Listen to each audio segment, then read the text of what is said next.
জাতির পিতা সাইয়েদিনা হযরত ইব্রাহিমের জিন্দেগি থেকে জোহরের 4 রাকাত নামাজ আমার আল্লাহ তাআলা দান করেছেন। ছোট্ট ইব্রাহিম টুলে থেকে উঠে গিয়া বাবার গলাটা জড়িয়ে ধরে বলে, আব্বা এই যে আপনি কেবলই খেরের বন্দা যেটা বানাইলেন, এই খেরের বন্দার সামনে দুধ কলা দিয়া নমো নমো শুরু করলেন, খেরের বন্দাটা কে হয় কি হয়? বাবা তো চোখ গরম করে ফেলছে, তার দেবতাকে খেরের বন্দা বলেছে। বাবাকে বলে, আব্বা এটা কে হয় কি হয়? বাবা বলে, এটা হলো ভগবান। ছোট্ট ইব্রাহিম ভগবানকে চেনে না, বলে আব্বা ভগবান মানে কি? বাবাই মনে ভগবান মানে খোদা। বলে খোদা মানে কি? বলে খোদা মানে প্রভু। বলে প্রভু আবার কি? প্রভু মানে দেবতা। দেবতা আবার কি? বলে দেবতা মানে রব। রব মানে কি? এবার বলে রব মানে হলো সৃষ্টিকর্তা, স্রষ্টা।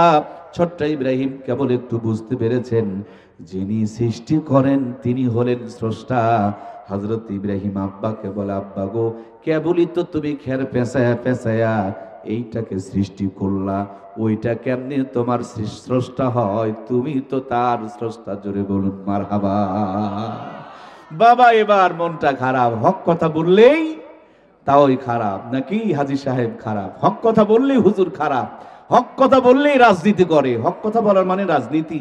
কে বলছে আপনারে? আমার প্রিয় ভাইয়েরা, ইমামের পিছনে নামাজ পড়ে আবার হুজুরের বিরুদ্ধেই মামলা করে, আছে না নাই? প্রিয় ভাইয়েরা আমার, বাবাকে বলছে, আব্বা কেবলই তো তুমি এই খেরের বন্দা বানাইলাম, এটা আবার কেমনে তোমার রব হয়? বরঞ্চ তুমি তো তারে যেহেতু বানাইছো, তুমি তার স্রষ্টা। বাবার মুখে কোনো কথা নাই, জোরে একটা মারছে ঝাড়ি। ঝাড়ি তো বোঝেন, জোরে একটা ঝাড়ি মেরেছে। হযরত ইব্রাহিম কাঁদতে কাঁদতে বাড়িতে রওনা করে দিয়েছে। মা বাচ্চার কান্না শুনে ঘর থেকে বের হয়ে এসে কোলে তুলে নিয়েছে, চোখের পানিগুলো মুছে দিয়ে ডাকতে বলে, ইব্রাহিম কান্না করো কেন? হযরত ইব্রাহিম বলেন, মা বাবা আমাকে মন্দিরে নিয়ে বসায় রেখে দুধ কলা দিয়া একটা খেরের মূর্তি বানায়া তাকে বলতেছে রব, সেটাই নাকি স্রষ্টা, ওটাই নাকি প্রভু, উনি নাকি আমাকে আমাদেরকে সৃষ্টি করেছে। তুমি আমার মা, দয়া করে বলো না আমার রব, আমার স্রষ্টা, আমার প্রভুকে। মা মুখ খান চিপে ধরেছে, বলে ইব্রাহিম সব বলা যাবে, নমরুদের প্রভুর কথা বলা যাবে না, রবকে খোঁজা যাবে না। আমরা বিগত দিনেও দেখেছিলাম যারা সরকারি চাকরি করত সব বলতো, ভাসুরের নাম বলতো না। কথা বলুন ঠিক কিনা? চাকরি করি বলেই তিনি আমার রব নয়, অন্যায়ের প্রতিবাদ করতে হবে। আমি ঈমান বিক্রি করে দিতে পারি না। সাদাকে সাদা বলতে হবে, কালোকে কালো বলতে হবে। দেশ শুধু জালেমদের জন্য ধ্বংস হয় নাই, আমাদের মতন কিছু বোবা শয়তানের কারণেও ধ্বংস হয়েছে। কথা বলুন ঠিক কিনা? আগামী দিনে আমরা যদি সাদাকে সাদা বলি, কালোকে কালো বলি, আর কোনো অন্ধকার আমাদের মাথার উপরে আসবে না। আর যদি বোবা হয়ে থাকি, যেই অন্ধকারে ছিলাম তার চাইতে 3 গুণ অন্ধকার সামনে অপেক্ষা করছে। কথা বলুন ঠিক কিনা? এই জন্য প্রিয় ভাইয়েরা আমার, হযরত ইব্রাহিমের মা কথা বলতে দিতে চায় না। ইব্রাহিম বলেন, আম্মা তুমি আর আমি, বাহিরের তো আর কেউ নাই, দয়া করে আমারে বলো না আমার রবকে, আমার প্রভুকে, আমার স্রষ্টাকে। মা বলেন, আমি তোর রব, তোরে পেটে রেখেছি, তোরে দুধ খাওয়াই, তোরে লালন পালন করি, তোরে ডেলিভারি করেছি। হযরত ইব্রাহিম বলেন, আম্মা তুমি যদি আমার রব হয়, তাহলে তো তোমারও একজন রব আছে। সুবহানাল্লাহ বলেন। হযরত ইব্রাহিমের মা বলেন, আমার রব হলো তোর বাবা আজর কুমার, তিনি কামাই রোজগার করে আমারে লালন পালন করেন। হযরত ইব্রাহিমের মা বলছেন, আমি তোর রব, আর তোর রব, আমার রব হলো তোর বাবা আজর কুমার। হযরত ইব্রাহিম বলেন, আম্মা বুঝলাম আমার রব তুমি, আর তোমার রব আমার বাবা, তাইলে বাবারও তো একজন রব আছে, বাবার রবটা আবার কি? বলে তোর বাবার রব এদেশের বাদশা নমরুদ। হযরত ইব্রাহিম এবার মার গলা জড়িয়ে ধরে বলে, মা সত্যিটা একটু দয়া করে আমারে শিখায় দাও না, জানায় দাও না, বুঝায় দাও না। আমার রব তুমি, তোমার রব বাবা, আর বাবার রব যদি দেশের বাদশা নমরুদ হয়, নমরুদের একজন প্রভু আর রব আছে না নাই? নিঝুম রাতে দূর আকাশের দিকে তাকিয়ে ছোট্ট ছেলে মাকে বলে, স্রষ্টা আমার কে? ওই ছোট্ট ছেলেটাই ছিল আমাদের জাতির পিতা সাইয়েদিনা হযরত ইব্রাহিম। জোরে বলুন মারহাবা। মার ছেলের কথা চলছে, বেড়ার পার্শ্ব থেকে বাবা সব কথাগুলো শুনে সোজা নমরুদের বাড়িতে চলে গিয়েছে। সকালবেলা দরজায় ঠকঠকানি শুরু করে দিয়েছে। নমরুদ ডাকতে বলে, কে? আজর বলে, না আমি আজর। নমরুদ জিজ্ঞেস করে লিমাজি তাহা হুনা ফিসুবা ইয়া আজর, এত সকালে কেন চিল্লা চিল্লি করস রে আজর? আজর বলে, ও বস, আপনি তো নাক ডেকে ডেকে ঘুমান, কিন্তু আপনার দুশ্মন আমার ঘরে। এই বাংলার জমিনেও আমরা দেখেছিলাম মিলাদ পড়ার জন্য দাওয়াত দেয়, সন্তান জন্ম হলে ডান কানে আজান বাম কানে একামত দেওয়ার জন্য দাওয়াত দেয়, বাপ মা মরে গেলে হুজুরকে দাওয়াত দেয়, আবার হুজুরের পিছনে নামাজ পড়ে হুজুরের বিরুদ্ধে মামলাও করে। এরকম মুসল্লি আছে না নাই? বাবা কথা শুনে সন্তানকে সতর্ক না করে সোজা গিয়া নমরুদের কাছে লাগাই দিয়েছে। জানা কথা বলে সময় নষ্ট করব না, অনেক গুরুত্বপূর্ণ কিছু তথ্য আপনাদেরকে দিয়ে যেতে হবে আমার প্রিয় ভাইয়েরা। হযরত ইব্রাহিমকে ধরে নিয়ে চলে আসলেন, বিশাল অগ্নিকুণ্ড সাজানো হলো, দাউ দাউ করে আগুন জ্বলতে শুরু করেছে। আগুনে ফেলানোর জন্য একটা চরকি বানায় এক মাথার মধ্যে ইব্রাহিম আলাইহিস সালামকে বেঁধে আর এক মাথার মধ্যে রশি লাগায় 1-2 হাজার নয় 70,000 যুবকদেরকে ধরে টানতে লাগায় দিল, যাতে করে হযরত ইব্রাহিমকে তারা আগুনে ফুরায় ফেলতে পারে। হযরত ইব্রাহিম তো দূরের কথা, তার একটা পশম পর্যন্ত নড়াইতে পারে নাই। সুবহানাল্লাহ বলেন। নমরুদ ভীষণ টেনশনে পড়ে গেল। মিস্টার ইবলিস আজাদিল শয়তান, মাথায় পাগড়ি, মুখের মধ্যে পাটের ফিসাওয়ালা দাড়ি, গায়ের মধ্যে জুব্বা লাগায়া, হাতের মধ্যে একটা বেঁকা লাঠি, আর এক হাতের মধ্যে বড় বড় দানাওয়ালা তসবি নিয়া। কারণ হুজুরকে মারার জন্য একদল হুজুরের চক্রান্ত আছে না নাই? মাঝে মাঝে দেখেছিলাম কিছু হুজুরকে ফাঁসি দেয়, আবার কিছু হুজুর মিষ্টিও খায়। কি গো, কথা বলেন না কেন? সাধারণ মানুষের চাইতে এই হুজুরদের লাফালাফিটা বেশি ছিল। কয়েকদিন আগে একটা জাহান্নামের নরকীট বিদায় নিয়ে চলে গিয়েছে। মুখে দাড়ি, মাথায় টুপি রেখে আবার দাড়িওয়ালা টুপিওয়ালাদের বিরুদ্ধে চক্রান্ত ছিল। শয়তান চিন্তা করলেন, হযরত ইব্রাহিমকে মারতে হলে ইব্রাহিমের পোশাক পরা লাগবে, তার মতন সুরত ধরা লাগবে। নবীজির লাশ চুরি করার জন্য যে 3জন ইহুদি গিয়েছিলেন, তারাও কিন্তু দাড়িওয়ালা, টুপিওয়ালা, পাগড়িওয়ালা ছিল। আজ বাংলার জমিনে যত ভণ্ড আছে, এই ভণ্ডরাও আল্লাহর ওলিদের মুখোশ পরে পরে ভণ্ডামি করছে। কথা বলুন ঠিক কিনা? সম্মানিত প্রাণপ্রিয় ভাইয়েরা আমার, আল্লাহর পয়গম্বর হযরত ইব্রাহিম আলাইহিস সালামকে আগুনে ফেলার জন্য শয়তান নমরুদকে বুদ্ধি শিখায়া দিল, শোনো, ইব্রাহিমকে যদি ন্যাংটা করতে পারো, রহমতের ফেরেশতাগুলো বিদায় নিয়ে চলে যাবে, হযরত ইব্রাহিম একা হয়ে যাবে, মজা করে আগুনে পুরানো যাবে, নইলে তার রহমতে তার রবের পক্ষ থেকে একদল রহমতের ফেরেশতা তাকে চেপে ধরে আছে, ঠেসে ধরে আছে। কিয়ামত হয়ে যাবে। দুনিয়ার সমস্ত মানুষ যদি টানা করে, দুনিয়ার বিমান কামান যত শক্তি সব যদি প্রয়োগ করা হয়, আল্লাহ রহমতের ফেরেশতা যেখানে চেপে ধরে আছে, সেখানে ইব্রাহিমের একটা পশম পর্যন্ত নড়াইতে পারবে না। জোরে বলুন না সুবহানাল্লাহ। আল্লাহর পয়গম্বর হযরত ইব্রাহিমকে ন্যাংটা করতে হবে। কে ন্যাংটা করবে? ভয়ে কেউ সামনে যায় না, কারণ ইব্রাহিম আলাইহিস সালাম তো সেই পয়গম্বর যার বিবিকে ধর্ষণ করার জন্য জালেম বাদশা 3 বার সামনে অগ্রসর হয়েছিল। আল্লাহ 3 বারই তাকে প্যারালাইসিস করে অবশ করে দিয়েছিল। এই জন্য কেউ আর সামনে আগাইতে চায় না। আজ আমার বাংলার জমিনে খালি ন্যাংটামির প্রতিযোগিতার পর প্রতিযোগিতা চলছে। কথা বলুন ঠিক কিনা? আমি বুঝি না এটা কোন জামানায় আসলাম। আমি বুঝতে পারছি না যে আমরা আসলে কোথায় যাচ্ছি। সেদিন জয়পুরহাটে আসরে নামাজ পড়ার পর এক মসজিদ থেকে বের হয়ে দেখতেছি কদুর গাছে কিছু ঝাঁটা জুতা উপরে পাতিল মাতিল বানায় রাখছে। ছবি তুলে নিলাম। আমি এক ছোট্ট ভাইকে জিজ্ঞেস করলাম কারণ কি। সে বলছে যে ভাইয়া, সব মানুষের নজর ভালো নয়, কিছু কিছু মানুষের বদ নজর আছে, নজর খারাপ। কদুর উপরে সরাসরি পড়লে নাকি কদু পচে যাবে, খসে যাবে, ঝরে যাবে, নষ্ট হয়ে যাবে। এই জন্য কদুকে বদনজর থেকে বাঁচানোর জন্য এই ব্যবস্থা করে রাখছে। আপনাদের দিনাজপুরে ফুলবাড়িতে দেখতেছি এক কাঁঠাল গাছের মধ্যে গরুর মাথার হাড় ঝুলায় রাখছে। এক চাচারে জিজ্ঞেস করলাম কারণ কি। তিনি বলেন বদনজর থেকে বাঁচানোর জন্য এই ব্যবস্থা করে রেখেছি। আমাদের নওগাঁতে তরমুজের জমিতে তাকায় দেখি পাতিলের বুশ বানায়া, পাছায় বাঁশ দিয়া, মাথায় পাতিল দিয়া, গলার মধ্যে জুতার মালা ঝুলায় রাখছে। এক চাচারে জিজ্ঞেস করলাম কারণ কি, বুশকে এই শাস্তি দিয়েছেন কেন? বলে বুশের শাস্তি নয়, তরমুজে যেন বদনজর না পড়ে তার জন্য এই ব্যবস্থা করে রেখেছি।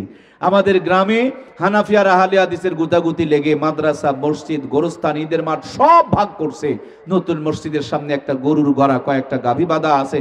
হঠাৎ তাকিয়ে দেখি এক গাভীর গলায় জুতার মালা। টেনশনে পড়লাম, হে আবার কোন জ্বালা, গাভীর গলায় কেন জুতার মালা?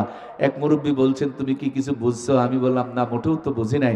চাচাই বললেন যে দেখো ওই গাভীর ওলানের দিকে তাকায় দেখো, 3টা দুধের বান পচে গিয়েছে, মানে মানুষ বান মেরেছে, মুখদোষ করেছে, বদনজর লাগাইছে, এই জন্য গাভীর 3টা দুধের বাঁট পচে গিয়েছে। আমি চিন্তা করলাম, অপরাধ করলো মানুষ, আর জুতার মালা কার গলায়? গরুর গলায়। বিচার কিন্তু ঠিক হয় নাই। চাচা বললেন, বেটা বিচার নয়, আবার যদি বান মারতে চায়, বদনজর লাগাতে চাই, আর আগে যদি জুতার উপরে নজর পড়ে যায়, তাইলে নাকি বান মানলে আর বান খাটবে না। আমি চিন্তা করলাম, ওরে মুসলমান, তোমার মাথায় কত বুদ্ধি আমার আল্লাহ দিয়েছেন।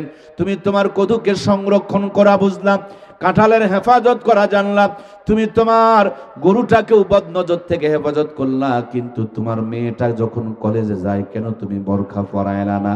তোমার বউকে নিয়ে যখন তুমি মার্কেটে যাও, তখন কেন পর্দাটা করাইলা না? তোমার মা বোন যখন বাহিরে যায়, তখন কেন তুমি তাদেরকে পর্দার মধ্যে রাখলা না? তার মানে তোমার কাছে কাঁঠালের দাম আছে, তোমার কাছে কদুর দাম আছে, তোমার কাছে তরমুজের দাম আছে, তোমার মেয়ের দাম নাই, তোমার বোনের দাম নাই, তোমার মায়ের দাম নাই। তুমি যখন জামা বানাও, তোমার জামা ফুল হাতা, বাড়িয়ালির জামা বানালে তখন কেন হয় হাফ হাতা? তোমার জামা দিয়া পেট ঢাকা, বেগমের জামা বানালে কেন হয় পেটের অর্ধেকটা ফাঁকা? তুমি যখন জামা বানাও বুক পর্যন্ত ঢাকা, আর বাড়িয়ালির বেলায় কেন হয়ে যায় বুকের অর্ধেকটা পর্যন্ত ফাঁকা? তোমার প্যান্টির ভিতরে শার্ট ঢুকায়া শক্ত করে ইন করা, হাসতে পারো না, কাশতে পারো না, বসতে পারো না, এত টাইট করে ইন করে রেখে দিয়েছে। যদি জিজ্ঞেস করেন পেটের ভিতরে আছে কি, তেল আর চর্বি, নারী আর ভুঁড়ি, প্রসাব আর পায়খানা। কত বড় বোকার বোকা, নিজের পেটের প্রসাব পায়খানা গুলোকে আমরা রেখেছি ঢাকা। আর পৃথিবীর শ্রেষ্ঠ নিয়ামত, আল্লাহর জান্নাতের সম্পদ, যেই মা বোনের পেট দিয়ে আমাদের দুনিয়াতে সন্তানগুলো আগমন করবে, ওই ফ্যাক্টরি আর কারখানাগুলো যদি রেখে দেই ফাঁকা, ওই পেটের মধ্যে শাহজালাল, শাহপ্রাণ, শাহ মাকদুম জন্মগ্রহণ করবে না। ওই পেটের মধ্যে দুনিয়ার সবচাইতে বড় বড় চিটার, বাটপার, লুচ্চা, গুন্ডা জন্ম নিবে। কথা বলুন ঠিক কিনা? এই জন্য প্রিয় ভাইয়ের আমার, পর্দা করা দরকার আছে না নাই? হযরত ইব্রাহিম আলাইহিস সালামকে আগুনে ফেলানোর জন্য শয়তান বুদ্ধি শিখায়া দিলেন, ন্যাংটা করো। কে ন্যাংটা করবে আমার দরদের ভাইয়ারা? হযরত ইব্রাহিমের বাবা, তিনি বলেন, আমার সন্তানের খবর যখন আমি দিয়েছি, আমি ন্যাংটা করে দিব। পায়জামার ফিতায় যখন টান দিয়েছেন, আল্লাহর পয়গম্বর আসমানের দিকে তাকায় আল্লাহকে ডাকতে বলে, আল্লাহ, আমার ইজ্জতের জিম্মাদারি তোমার কুদরতি হাতে দিয়ে দিলাম। আল্লাহ মুহূর্তের মধ্যে একটা জান্নাতে জুব্বা লইয়া হযরত ইব্রাহিমকে পরায়া দিলেন। জুব্বা এমন একটা পোশাক, পায়জামার লুঙ্গি খুলে নিলেও ন্যাংটা বানানো যায় না। জোরে বলুন মারহাবা। এই জন্য শয়তানের যারা বংশধর, এরা দাড়ি টুপিওয়ালা, পাঞ্জাবিওয়ালা, পাগড়িওয়ালাকে দেখতে পারে, কারণ এটা জান্নাতি পোশাক, জাহান্নামীদের সহ্য হয় না। আমার প্রিয় ভাইয়েরা, জুব্বা নিয়ে যদি আলোচনা করি 3 ঘন্টার সময় লাগবে। এই জন্য আগাইতে পারছে না, আমাকে সামনে এগিয়ে যেতে হবে। ন্যাংটা করতে গিয়ে যখন ন্যাংটা করতে পারলেন না, দ্বিতীয় পরামর্শ দিল, হযরত ইব্রাহিমের চতুর্দিকে 40,000 নারী পুরুষকে জেনা করতে লাগায়া দাও। আল্লাহর পয়গম্বর হযরত ইব্রাহিম আলাইহিস সালামের চতুর্দিকে 40,000 নারী পুরুষ যখন জেনায় লিপ্ত হয়ে গেল, রহমতের ফেরেশতাগুলো বিদায় নিয়ে চলে গেল, পয়গম্বর একা হয়ে গেলেন। আগুনে পুড়তেছেন, কেবল পশমগুলো মেকা বেকা হয়ে আসতেছে। জিবরাইল আলাইহিস সালাম চরকি আটকায় দিয়ে বলে, পয়গম্বর শুধু অনুমতি দেন, টোটাল অগ্নিকুণ্ডকে মুহূর্তের মধ্যে নিভায়া ফেলে দিব। আল্লাহর পয়গম্বর বলেন, আমি যার জন্য আগুনে জ্বলি, ডাইরেক্ট তার সাহায্য চাই, অন্য কোনো মাধ্যম দিয়ে সাহায্যের দরকার নাই। সুবহানাল্লাহ। আল্লাহর পয়গম্বর হযরত ইব্রাহিম আলাইহিস সালাম আগুনের মধ্যে পড়ছে, কেবল পশমগুলো আগুনের তাপে বেঁকা হয়ে আসতেছে। ওই মুহূর্তে আল্লাহর কুদরতি কলে যায়, জোশ চলে এসেছে, ঝড় চলে এসেছে। আমার আল্লাহ ঘোষণা করে দিলেন, কুল্লা ইয়ানারু কুনি বারদাও ওয়া সালামান আলা ইব্রাহিম। আকে লুৎফে খেসেরা ইজহারে করদ, বাখলিলাস নারে রাগুল জারে করদ, সুয়েও খস মিকে তেরাম দাখতা পাশায়েকা রুসকি ফায়েতে সাখতা, জোরে বলুন মারহাবা। যেমনি আগুনের ভিতরে পড়েছে, আমার আল্লাহ তাআলা ঘোষণা করে দিয়েছে আমার বন্ধুর জন্য জান্নাতের বাগানের মতন শান্তিদায়ক হয়ে যাও। এমন ঠান্ডা হয়েও না বন্ধুরে শীত লাগবে, গরম হয়েও না যে বন্ধু আমার ঘেমে যাবে। জান্নাতের মতন বাগান হয়ে যাও, শান্তিদায়ক হয়ে যাও। আল্লাহর পয়গম্বর আগুনের ভিতরে পড়েছে। নমরুদ এক দৌড় দিয়ে 3 তলার ছাদের উপরে চড়ছে, মনে মনে ভাবছে ইব্রাহিম আলাইহিস সালাম তো আগুনে পুড়বে, আমি একটু মজা করে তাকায় তাকায় দেখব। তাকায় দেখে সর্বনাশ, পড়ে নাই, আগুনের ভিতরেও বসে বসে জান্নাতের ফল খায়। সুবহানাল্লাহ বলেন না। আজ নাস্তিকেরা মনে করেছিল হুজুররা ভাত পাবে না, এখন হুজুররা ভাত খায় না, বিরিয়ানি খায়। কথা বলুন ঠিক কিনা? নাস্তিকেরা মনে করেছিল হুজুররা মনে হয় সাইকেল কিনতে পারবে না, কিন্তু এখন নাস্তিকেরা দেখে হুজুরেরা হেলিকপ্টারে ঘুরে বেড়ায়। কথা বলেন ঠিক কিনা? মিজানুর রহমান আজহারি, আল্লামা মামুনুল হক, রফিকুল ইসলাম মাদানী, খালিদ সাইফুল্লাহ আইয়ুবী, আমার ভাইয়েরা, এদের পায়ের তালার জুতার যে সম্মান আছে, নাস্তিকদের মাথার চামড়ার সেই পরিমাণ দাম নাই। কথা বলেন ঠিক কিনা? আমার প্রিয় ভাইয়েরা, এরা মনে করেছিল যে এরা মনে হয় ভাত পাবে না, কিন্তু এরা যা খায় ওদের 14 গোষ্ঠী সেটা চোখ দিয়ে দেখে না। ছোট্ট একটা গ্রামেও যদি ইমামতি করে, 30 দিন 30 বাড়িতে 30 রকম হাতে, 30 রকম স্বাদে, 30 রকম মজার। সুবহানাল্লাহ বলেন না। বাজারে যাওয়া লাগে না, কষ্ট করা লাগে না, রান্না করা লাগে না। একজনের খাবার 4 জন খায়, তারপরও খাবার খেয়ে শেষ হয় না। খেলে বরঞ্চ খুশি হয়, না খেলে পেরেশানি বেড়ে যায়। এটা আল্লাহ ওয়ালাদের দুনিয়াতে টাটকা মুজিজা। কথা বলেন ঠিক কিনা? যারা খায় খায় করে তাদের খাওয়ার ক্ষমতা নাই, আর যারা খাওয়ার চিন্তা করে না আল্লাহ তাদেরকে জান্নাতে মান্না সালুয়া আজও পর্যন্ত খাওয়ায়। কথা বলেন ঠিক কিনা? এক্ষুনি যদি আপনার পার্বতীপুরের যতগুলো সুদখোর, ঘুষখোর, জুয়াচোর, বাটপার, চিটার, মদখোর, তাসখোর, গাঁজাখোর, এক কথায় যতগুলো বড় বড় হারামখোর আছে, দাওয়াত দিয়ে এক লাইনে বসান, আর ইমাম, মুয়াজ্জিম, মুফতি, মুহাদ্দিস, মুফাসসির গুলোকে আরেক লাইনে বসান। আলু ঘাঁটি দিয়ে খেতে দিয়ে দেখেন এরা হাফ প্লেট নিয়ে নাড়াচাড়া করবে, ওরা চোখের পলকে 3 প্লেট তুলবে। কথা বললেন না কেন? হুজুরদের সমান হারামখোরেরা খেতে পারবে? জোরে বলতে হবে, পারবে? পারবে না। আমার প্রিয় ভাইয়েরা, 3 প্লেট তোলার ফল যদি বলেন আম্মা সুন্দর করে একটু পায়েস বানাইছে, দেখবেন আবার হাফ কেজি তুলবে। সুবহানাল্লাহ কয় না? এরপরে যদি হাতখানা বগলে নিচে ধরে আপনাদের শাহ হোটেলে ঢোকান, আবার দেখবেন 3টা তন্দুর রুটি বসান দিয়ে ছাড়বে। আবার বাড়িতে এসে আউ করে একটা ঢেউ তুলবে আর বলবে আলহামদুলিল্লাহ সব ফ্রেশ। সুবহানাল্লাহ বলেন না? হালাল বউকে বুকে জড়িয়ে নিয়ে সিরা খেতা সোজা করে বিছানায় মাথা দিয়ে ধ্যাক করে মেরে ঠেক করে সুন্দর করে দোয়া পড়ে, আল্লাহুম্মা বিসমিকা আমুতু ওয়া আহইয়া। ট্রেনের কিসের শব্দ নাক থেকে তার চাইতে বেশি শব্দ বের হয়। কথা বলেন ঠিক কিনা? আর হারাম করে খবর নিয়ে দেখেন, হাফ প্লেট খায়, তারপরে পেটের ব্যথা শুরু হয়ে যায়, তখন রেহেবার সার্জেলের কাছে খোঁজাখুঁজি আর দৌড়াদৌড়ি শুরু হয়ে যায়। ঘরে গিয়ে দেখে স্বামী এক ঘরে, বউ আর এক ঘরে। ঘুম ধরে না, একই রাত্রে 3টা করে ঘুমের বড়ি মারে, তারপরে ঘুম ফিরে শেষ হয় না, হুজুরদের সাথে তুলনায় হয় না। আপনি যতই বলেন আলেমরাই সেরা, আলেমরাই দামি, আলেমরাই শ্রেষ্ঠ, আলেমরাই দুনিয়ার সবচাইতে সুখী, যদি বিশ্বাস না হয়, এক্ষুনি যদি আপনি অ্যাক্সিডেন্ট করেন, 1 ব্যাগ রক্ত লাগবে। একজন মুসারু, একজন তাসারু, মদারু, গাঁজারু, হারামখোর, ফেন্সিখোর, যেটা হিলিতে দৌড়াদৌড়ি করে, তিনিও 1 ব্যাগ রক্ত দিতে চায়। একজন ইমাম সাহেব আর 1 ব্যাগ রক্ত দিতে চায়, ইমামও দিতে চায়, ফেন্সিখোর, হারামখোরও দিতে চায়। আপনি কোনটা নেবেন? যারা যারা কথা বললেন না, মুখে কিন্তু প্যারালাইসিস হওয়ার আলামত। সাদাকে সাদা বলেন, কালোকে কালো বলেন, কার রক্ত নেবেন? কারণ ইমামের রক্তই হলো পবিত্র রক্ত, খাঁটি রক্ত, দামি রক্ত। কথা বলুন ঠিক কিনা? আপনি সন্তান প্রোডাকশনের কথা বলছেন, এনজয়ের কথা বলছেন, আনন্দের কথা বলছেন। আরে হুজুরেরা শীতের রাত্রে 1 মাসে যেই পরিমাণ ফজরের টাইমে গোসল করে, মুসারুরা 1 বছর ওই পরিমাণ গোসল করা কপালে জোটে না। কথা বলেন ঠিক কিনা? ওদের বালিশের নিচে হামদর্দার হারবালের ঔষধ পাবেন, আর মৌলবীর তাসবিহ জপতেছে আর চলতেছে। মাশাআল্লাহ, বাড়িতে ঢোকার আগে 1 ঘন্টার সন্তান আব্বা আব্বা বলে ডাকে। ঠিক কিনা? সুতরাং আলেমরাই সেরা। জীবনটাকে কোরআন সুন্নাতে সাজান, জীবন জান্নাতি জীবন হয়ে যাবে। আমার সম্মানিত প্রিয় ভাইয়েরা, আগুনের ভিতরে পড়েছে। নমরুদ মনে করছে যে পূর্বে তাকায় দেখে সর্বনাশ, জান্নাতের ফল আগুনের ভিতরে বসে মরমর করে সমানে খায়। সুবহানাল্লাহ বলে। নমরুদ ডাক দে বলে, আগুন রে, তোর কি জানানোর ক্ষমতা নাই? আগুন আমার আল্লাহকে ডাক দে বলে, ইন্নামা আমরুহু ইদা আরাদা শাইআন আইয়াকুলা লাহু কুন ফায়াকুন। ওগো আমার রব, তুমি তো কুন বললেই ফায়াকুনের পর্যায়ে হয়ে যায়। আমার জবানটা খুলে দাও, আমি একটু নাস্তিককে উত্তর দিতে চাই। আগুনের জবান খুলে গেল। আগুন মানুষের মতন ডাক দেওয়াল, ওই নাস্তিকের বাচ্চা নাস্তিক, আমার ক্ষমতা আছে কি নাই ছাদের উপর থেকে কি বোঝা যায়? আয় আয় আয়, একবার খালি আমার ভিতরে আয়, তার 14 গোষ্ঠীকে জ্বালায়া করে দিব ছাই, ঠিক কিনা? প্রিয় ভাইয়ের আমার, আগুনের ভিতরে 40 দিন। মজার দুইটি কথা আপনাদেরকে শোনাবো, তার জন্য এতক্ষণ পর্যন্ত কষ্ট করলাম।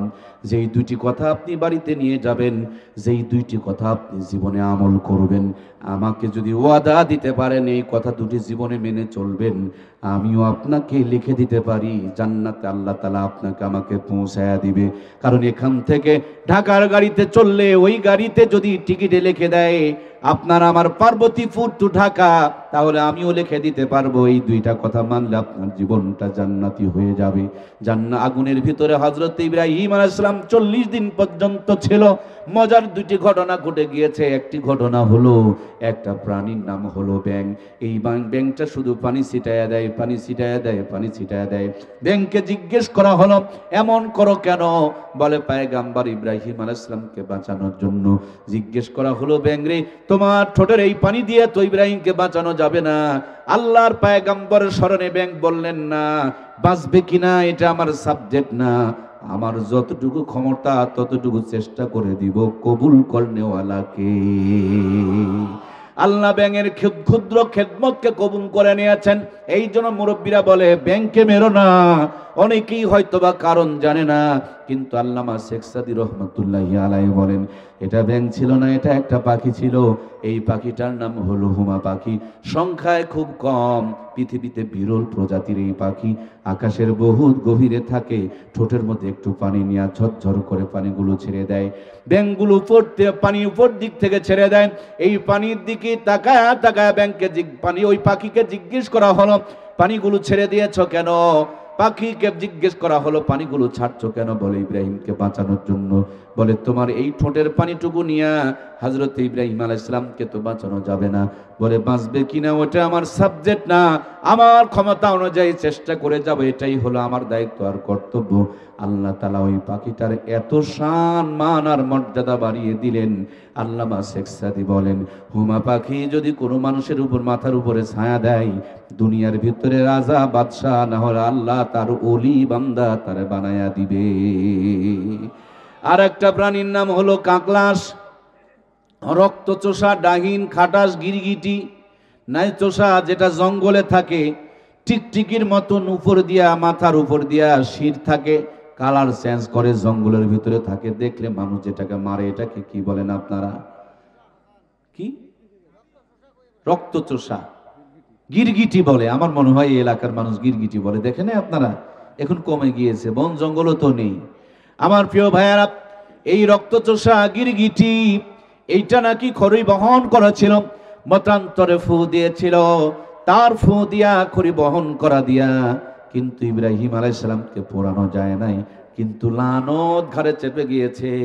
বর্তমানে একটা হজ করতে গেলে 7-8 লাখ টাকা খরচ লাগে, অথচ একটা নবীর দুশ্মনী করার কারণে কাকলাসকে মারতে পারলে আল্লাহ তাআলা একটা কবুল হজের সওয়াব আমলনামায় দান করে দেবে।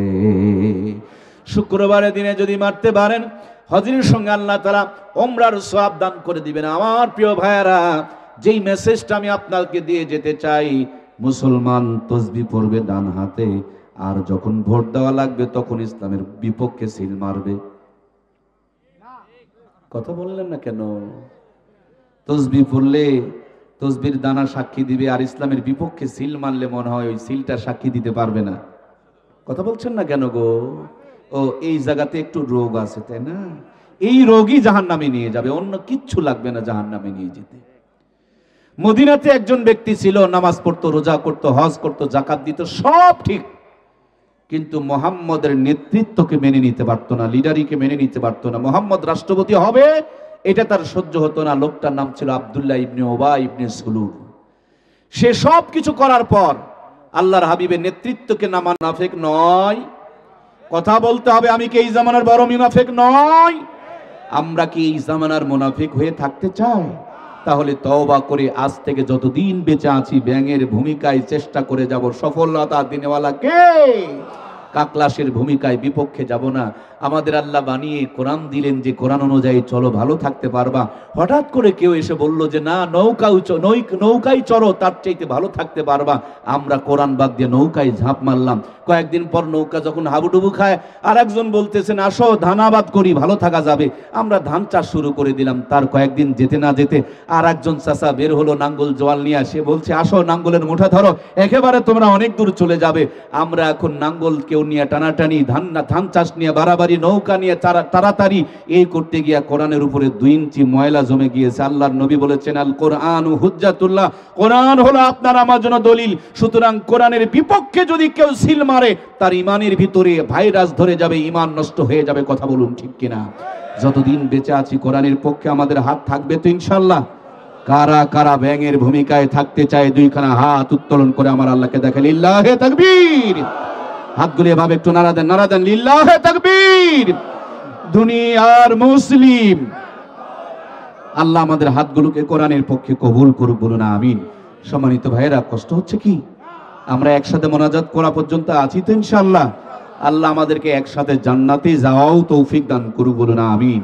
মজার ঘটনা, তাহলে যতদিন বেঁচে আছি ব্যাঙের মতন কাকলাসের ভূমিকায় নয়, ব্যাঙের মতন কোরআনের পক্ষে, আলেমের পক্ষে, মাদ্রাসার পক্ষে, মসজিদের পক্ষে, হকের পক্ষে, সাদাকে সাদা বলার পক্ষে থাকবো। আল্লাহ যেন আমাদেরকে ব্যাঙের মতন, ওই আপনার হুমা পাখির মতন জান্নাতি কাফেলার সৈনিক হিসাবে কবুল করে নেয়, বলুন আমিন। আমার প্রিয় ভাইয়েরা, 40 দিন পর আগুন থেকে তিনি বের হয়ে আসতেছে। নমরুদের মনটা বড় খারাপ। নমরুদ মুখটা শুকনো করে সামনে দাঁড়ায় বলে, ইব্রাহিম তোমার সঙ্গে আমি পারলাম না, কিন্তু তোমার আল্লাহরে আমি ছাড়বো না। নাউজুবিল্লাহ বলেন। হযরত ইব্রাহিম বলেন যদি পারো মোকাবেলা করো। দিন তারিখ ঠিক করা হলো। শুক্রবারের দিনে খোলা ময়দানে সাদা একটা হাতির উপরে চড়ে, সংক্ষিপ্ত করে বলতেছে আল্লামা শেখ সাদী রহমাতুল্লাহি আলাইহি বলেন, হাতের মধ্যে একটা তীর ধনুক লইয়া যেমনি আসমানের দিকে তীরখানা ছেড়ে দিয়েছে, আল্লাহ ডাকতে বলে জিবরিল রে, এই নমরুদের হাতের তীরটা ধরে নে, তীরের মাথার মধ্যে মাছের রক্ত ভরিয়ে দে। দুনিয়ার মধ্যে মরা হাঁস মুরগি খাওয়া হারাম, কিন্তু কেন মরা মাছ খাওয়া হালাল? সেই দিন মাছের রক্ত ভরাইয়া দিয়া কিয়ামত পর্যন্ত বনি আদমের জন্য আল্লাহ তাআলা মরা মাছকে হালাল বানিয়ে দিয়েছে। মাছের রক্ত ভরে তীরখানা যখন জমিনে এসেছে, নমরুদ মনে মনে ভাবছে আল্লাহ তো মরে গেছে। এই জন্য লোকটা ছিল ধুতি পরা, নাচের তালে তালে ধুতি খুইলা গেছে, কোনো খবর। বাংলা ড্যান্স, ইংরেজি ড্যান্স, উর্দু ড্যান্স, ফার্সি ড্যান্স, হিন্দি ড্যান্স, কখনো কখনো নঙ্গি ড্যান্স, কখনো কখনো ধুতি ড্যান্স, আবার মাঝে মাঝে শুনি মেয়েরাও নাচে, ওরা দেয় হলো বোরখা ড্যান্স। নাচ দিতে দিতে হাগু করে ফেলে দিয়েছে, এবার পায়খানা ড্যান্স। নাচতেছে আর চলতেছে, তার মানে আল্লাহকে মেরে ফেলে দিয়েছে। এটা ছোটখাটো কথা নয়। আমার আল্লাহ ধরে না, ধরে না, ধরে না। যখন ধরে তখন আর ছাড়ে না, ছাড় দেয় কিন্তু ছেড়ে দেয় না। ওস্তাদের মার শেষ রাত্রে আল্লাহ রব্বুল আলামিন এবার ধরার মতন ধরেছে। নাচতে নাচতে যখন হয়ে গিয়েছে, আল্লাহ ডাকতে বলে জিবরিলে, এই মুহূর্তে একটা ন্যাংরা মশা লইয়া নাচের তালে তালে নাকের ভিতরে ঢুকায়া দাও। নাকে ঢুকছে মশা। নমরুদ কয় তোরা এখন ঠাস ঠাস করে আমার মাথার মধ্যে বসা। যেমনি মাথায় মশা ঢুকেছে, ঠাস ঠাস করে মাথার মধ্যে বসাইতে শুরু করে দিয়েছে। মাঠের মধ্যে কি পাওয়া যাবে ভাইয়ের আমার? স্যান্ডেল চামড়া বাটার জুতা ছিল না। তখনকার মানুষ বড়, মানুষের পা বড়। সেগুন কাঠ আর শাল কাঠের তারা খরম ব্যবহার করত। এক একটা খরম বর্তমানে 2-3টা ব্যাটের চাইতে বড় ছিল। নমরুদের চাকর মার্কা ফিলিয়ার, দেখুন তো ফিলিয়ারটা মিলে কিনা। নমরুদের চাকর মার্কা, বলুন না, বলুন না, বলুন।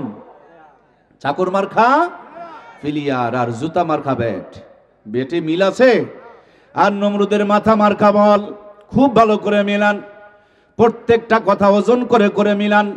চাকর মার্কা ফিলিয়ার আর মাথা মার্কা বল। এই দুনিয়াতে ইসলামের সাথে যারা গাদ্দারি করেছে, এরা আলেমদেরকে মারতে চেয়েছে, আলেমরা কোনোদিন তাদেরকে মারতে যায় নাই। ওদেরকে মেরেছে ওদের কাজের চাকর বাকর, নিজের ঘরের সন্তানেরা। কথা বলুন ঠিক কিনা? এই জন্য কথাটা মিলায় নিলাম যে নমরুদের মাথা মার্কা বল আর চাকরের জুতা মার্কা ব্যাট আর চাকর মার্কা ফিলিয়ার ঠাস ঠাস করে মাথায় মারে, ফিনকি দিয়া রক্তগুলো ঝরে। নমরুদ কয় আরো জোরে আরো জোরে। আমার ভাইয়েরা, আমি তো খেলা টেলা ভালো বুঝি না, আপনারা যারা ক্রিকেট খেলা বোঝেন তারা আমাকে একটু বলতে কি পারেন যে এই খেলাটা কোন দিন আবিষ্কার হয়েছে? এই খেলাটা আবিষ্কার হয়েছে নমরুদের মাথায় ঠাস ঠাস করে মারার মধ্য দিয়ে। নমরুদের চাকর মার্কা প্লেয়ার, মাথা মার্কা বল, জুতা মার্কা ব্যাট ঠাস ঠাস করে ঠুকে ঠুকে খেলতেছে, রক্তগুলো ফিনকি দিয়ে পড়তেছে। কিন্তু নমরুদ কয় আরো জোরে আরো জোরে। আমার ভাইয়েরা বলুন তো, যেটার নাম ছক্কা রেখেছি আমরা, এই ছক্কাটা ধীরে না জোরে? একটু দয়া করে বলুন, ধীরে না জোরে? ছক্কা মানে সীমানার ভিতরে না বাহিরে? আমার প্রিয় ভাইরা, এক চাকর চিন্তা করে, জোরে মারলেই যদি এত মজা লাগে তাহলে জন্মের মজাটা তোরে দেওয়াই দিই। মাথার মাজার গামছাটা টাইট করে, হাতের মধ্যে শক্ত মার্কা জুতা খান ধরে, এক চাকর নমরুদের মাথাটা সুন্দর করে সয়ে করে একেবারে ব্যাটে মলে, না মিললে যে ছক্কা হয় না, ব্যাটে বলে সুন্দর করে মিলায়া এত জোরে একটা ছক্কা লাগায় দিয়েছে। এক ছক্কা একবারে মাথার ঠুলি আউট হয়ে চলে গিয়েছে। মাথার ঠুলি যখন উড়ে গিয়েছে, মশা তখন ভোঁ করে দৌড় মেরে দিয়েছে। আমার ভাইয়েরা, মাথার ঠুলি যদি উঠে চলে যায়, মানুষটা কি বেঁচে থাকে রে ভাই? আসে না মইছে? নওগাঁর দুই একটা কথা তো শোনাই লাগে না, কি বলেন? আসে না মইছে? শেষের কথা আমাদের নওগাঁর, আসে না মইছে? আজ তাকায়া দেখেন, সেই থেকে নিয়ে এই পর্যন্ত যারা কোরআনকে উৎখাত করতে চেয়েছে তারাই উৎখাত হয়ে গিয়েছে। কথা বলুন ঠিক কিনা? আসে না মইছে? আবার বলেন, আসে না মইছে? সুতরাং আপনিও যদি আপনার পতন না চান, কোরআনের বিরুদ্ধে যাবেন না, আলেমদের বিরুদ্ধে যাবেন না, ইসলামের বিরুদ্ধে যাবেন না। আলেমদের বিরুদ্ধে, কোরআনের বিরুদ্ধে, ইসলামের বিরুদ্ধে যারা গেছে তাদেরই পতন ঘটেছে। কথা বলুন ঠিক কিনা?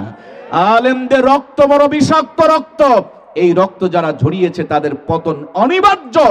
আলেমদের প্রতি জুলুম যারা করেছে, আরশে আজিমের মালিক তাদের জন্য মুহূর্তের মধ্যে গজব বরাদ্দ করে ফেলে দেয়, খালি আশা দেরি থাকে। কথা বলুন ঠিক কিনা? এই জন্য প্রিয় ভাইয়েরা, আমরা যতদিন বেঁচে আছি সেই ব্যাঙের ভূমিকায়, হুমা পাখির ভূমিকায় ইসলামের পক্ষে, আলেমদের পক্ষে, কোরআন সুন্নাহর পক্ষে থাকবো। আমরা কাকলাসের ভূমিকায় বিরোধিতা করব না ইনশাআল্লাহ। আমরা কি ব্যাঙের ভূমিকায় একসাথে জান্নাতে যেতে চাই? আর একটা বারের জন্য দুইখানা হাত উত্তোলন করে দেখাই, লিল্লাহে তাকবীর। আল্লাহ তুমি আমাদের হাতগুলোকে কবুল করে নাও, বলুন আমিন। একটু নাড়া দেন না আরো।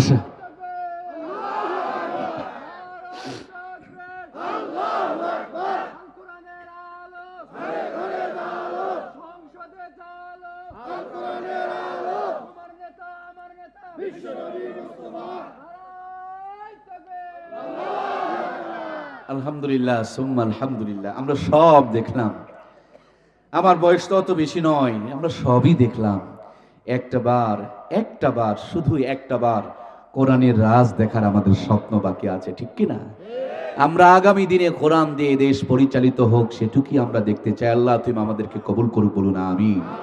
কোন একদিন এ দেশের আকাশে কালেমার পতাকা দুলবে, সেদিন সবাই খোদারি বিধান পেয়ে দুঃখ বেদনা ভুলবে। একাকিনী নরমণি নির্জন পথে যাবে, কোনো জন কটু কথা কবে না, কোনো জন কোনোখানে সম্পদের মহে খুনার রাহাজানি হবে না। সেদিন তো আর নই বেশি দূরে, আর কিছু পথ গেলে মিলবে। সেদিন সবাই খোদাই বিধান পেয়ে দুঃখ বেদনা ভুলবে। জোরে বলুন মারহাবা। আল্লাহ সেই পর্যন্ত আমাদেরকে হায়াত দান করুক, বলুন আমিন।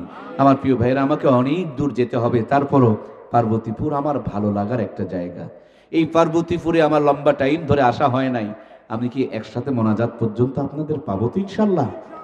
আল্লাহ তুমি আমাদেরকে একসাথে জান্নাত পর্যন্ত নিও, বলুন আমিন। ধান কাটার পর, পিটার পর, গোলাতে তোলার আগে পাতানগুলো আলাদা হয়ে যায়, আমরা মোনাজাত করার আগে পাতানের মতন ঝরে যাব না তো ইনশাল্লাহ?